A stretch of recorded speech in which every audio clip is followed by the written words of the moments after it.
Jadi setelah venue itu terpilih, kita tentu akan melakukan site inspection atau survei venue lah gitu bahasanya ya. Jadi apa wae toh ya, apa aja yang biasa saya lakukan ketika survei venue itu.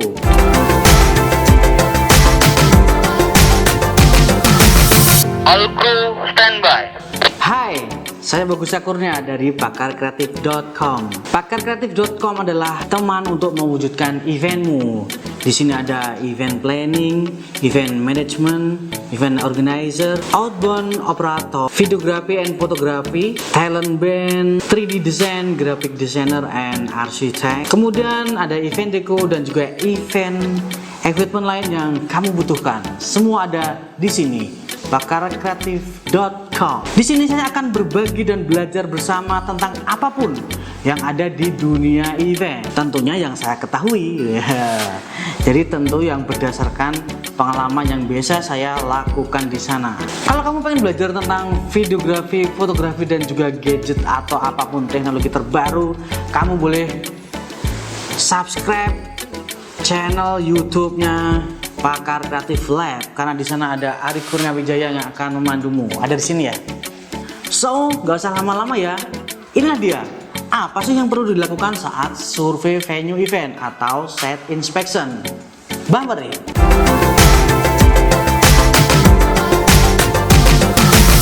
All crew standby. Oke teman-teman, kemarin kan kita sudah belajar bersama tentang apa aja sih yang perlu kita lakukan saat memilih venue ya kan? Jadi kemarin kita sudah belajar apa aja yang perlu kita lakukan untuk memilih venue. Ada poin-poinnya, masih ingat kan?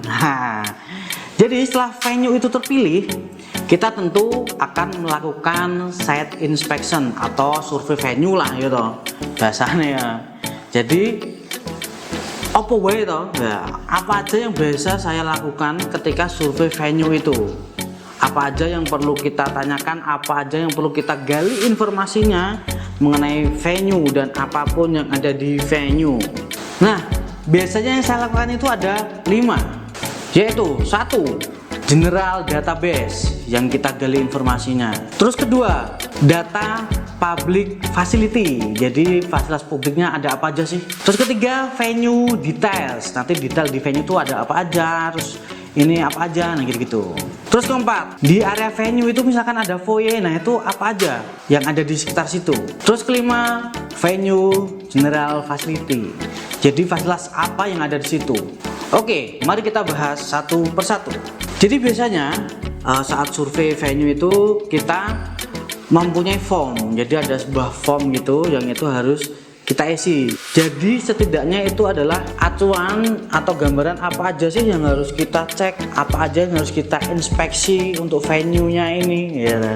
Di situ biasanya kita akan menggali informasi apapun. Nah, biasanya yang kita lakukan, yang aku lakukan biasanya seperti ini. 1, di dalam form itu nanti ada data misalkan kota. Jadi kota ini ada di mana, venue-nya ini ada di mana. Ya, misalkan venue-nya berada di kota Yogyakarta. Nah, itu berada di paling atas biasanya. Venue kota Yogyakarta. Terus nanti PIC-nya siapa? Jadi person in charge-nya siapa? Jadi yang survei itu siapa? Misalnya penanggung jawabnya survei itu siapa? Ditulis di situ, di form itu. Terus kemudian capacity. Nah, biasanya capacity ini mencakup berapa sih kapasitas pengunjung atau penonton yang bisa tertampung di situ. Ini masih umum ya, belum dikurangin dari stage ataupun booth-booth atau ada tenan atau dan lainnya. Ini biasanya masih umum. Terus kemudian traffic, ini mengenai lalu lintas. Jadi di situ tuh biasanya kalau di hari kerja itu rame enggak sih? Ramenya kira-kira berapa? Misalkan per menit itu ada berapa kendaraan yang lewat di area situ, misalkan di area jalan itu.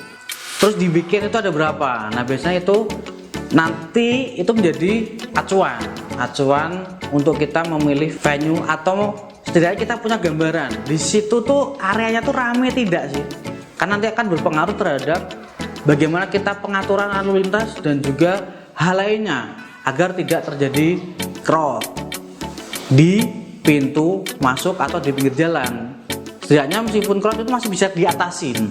Terus biasanya kita juga cek availability time, jadi waktu yang masih tersedia atau masih bisa kita pakai tuh kapan aja. Jadi misalkan di bulan Januari rencana event kita, nah Januari itu masih kosong di tanggal berapa aja, di hari apa gitu, itu kita tulis di form itu, kita gali informasi itu. Nah biasanya kemana sih nyari informasi itu? Jadi biasanya setiap gedung atau setiap venue itu akan mempunyai PIC atau penanggung jawab gedung. Nah itu bisa kita gali informasi ke sana. Begitu. Terus setelah kita dapat informasi tadi, barulah kita ke poin 1, general database. Nah ini apa aja yang perlu kita lakukan? Tentu ya, dicatat nama tempatnya, nama venue-nya. Misalnya di Yogyakarta ya kan, tadi tempat lokasi kotanya di Yogyakarta. Jadi nama venue-nya adalah contoh Jogja Expo Center, atau misalkan di Mandala Krida Stadium gitu, atau di Kridosono, atau dimanapun lah, whatever gitu. Nah terus di situ termasuk apa? Venue-nya ini indoor atau outdoor. Nanti itu akan menjadi pertimbangan. Jadi nanti kebutuhan kita tuh akhirnya apa sih, indoor atau outdoor. Jadi kita tentukan di situ. Misalkan di JEC ini, venue-nya adalah indoor.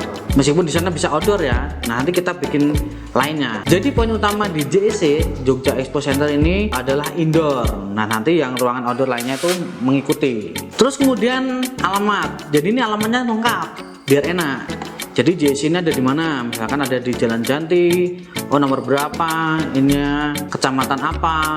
Bos, alamat lengkap lah. Itu harus kita tulis, harus kita dapatkan. Biar nanti kita tidak bingung untuk mencari lokasinya di mana, karena itu nanti akan berpengaruh terhadap banyak hal. Contoh nih, ketika itu nanti kita membuat undangan ataupun kita membuat tiket atau apapun lah. Nanti kan biasanya venue-nya di mana, misalkan di JEC. Nah, setidaknya kita harus mendapatkan informasi itu JEC itu berada di mana gitu. Terus kemudian type atau tipenya. Jadi ini termasuk hotel atau ballroom atau convention hall, gor, lapangan, dan sebagainya lah, atau ini di mana. Nah, itu harus ditulis nanti biar kita punya gambaran.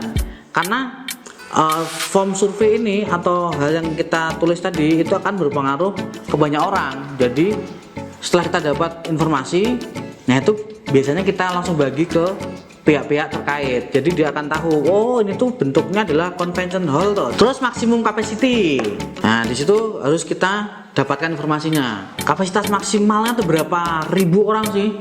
Misalnya JEC ini misalkan hall satu hall ini menampung 3.000 orang dengan seminar. Terus misalkan 2.500 dengan round table. Nah, itu harus kita dapatkan informasi itu. Ini biasanya pihak venue itu sudah mempunyai hitung-hitungan. Jadi dia udah punya floor plan biasanya.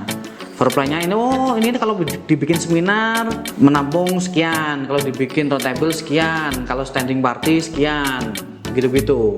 Terus kemudian loading in skema. Nah, ini perlu kita tanyakan nih. Biasanya kalau misalkan loading in yang dikasih waktu berapa hari, H-min berapa? Apakah H-1 atau bisa H-2 atau bisa H-3? Nah, ini berpengaruh banyak terhadap event yang akan kita selenggarakan. Misalkan yang kita loading itu ada banyak equipmentnya, jadi kita kira-kira membutuhkan berapa lama ya untuk set ini, itu akan menjadi pertimbangan. Jadi perlu kita gali informasi tentang loading in skema. Terus jangan lupa loading out skema. Jadi setelah event selesai, itu apakah harus dibongkar saat itu juga dan harus selesai dalam sekian jam atau berapa jam setelah event? Itu harus kita gali informasi itu. Apakah boleh? Masih kita free kok mas untuk 1 hari misalkan, karena barangnya ada banyak. Nah, itu menjadi catatan penting yang harus kita gali, karena nanti itu kaitannya dengan biaya. Misalkan loading outnya ternyata kita butuh waktu sehari mas, kena cas ya toh, karena kita free-nya hanya di 8 jam. Nah, kayak gitu-gitulah ya. Itu bisa digali informasinya dan juga bisa dinegosiasikan. Selanjutnya yang perlu digali informasi adalah power supply capacity. Nah, jadi ini di venue tersebut itu include atau adakah electricity, listrik yang sudah termasuk. Di situ kita dapat listrik nggak sih? Nggak, ngono lah coro-coro bahasanya tuh kayak gitu. Jadi misalkan ada venue-venue tertentu yang dia tuh ngasih free listrik, misalkan 2000 watt atau 40 kVA atau berapalah, nah gitu. Nah itu perlu kita gali informasinya, karena nanti misalkan di venue itu sudah termasuk listrik, electricity, nah itu nanti akan mengurangi budget yang kita keluarkan. Jadi kita nggak perlu lagi sewa genset. Tetapi genset ini perlu. Wow, dalam artian begini, kami atau kita itu biasanya akan selalu suggest menggunakan genset karena ketika listrik ini mati, dan itu sangat berbahaya untuk event. Jadi ketika listrik mati, biasanya di venue itu dia akan ada jeda sekian detik lah, bisa 5-10 detik untuk perpindahan dari listrik PLN ke genset gedung atau genset venue. Nah itu ketika event kita sudah berlangsung dan itu berada di segmen yang penting, nah itu sangat berbahaya. Jadi biasanya kita akan suggest tetap pakai genset dan juga backup genset. Jadi ketika sewaktu-waktu mati gensetnya masih ada backup. Amannya sih genset karena listrik gedung atau listrik PLN itu sangat berbahaya. Terus selanjutnya poin 2, data public facility.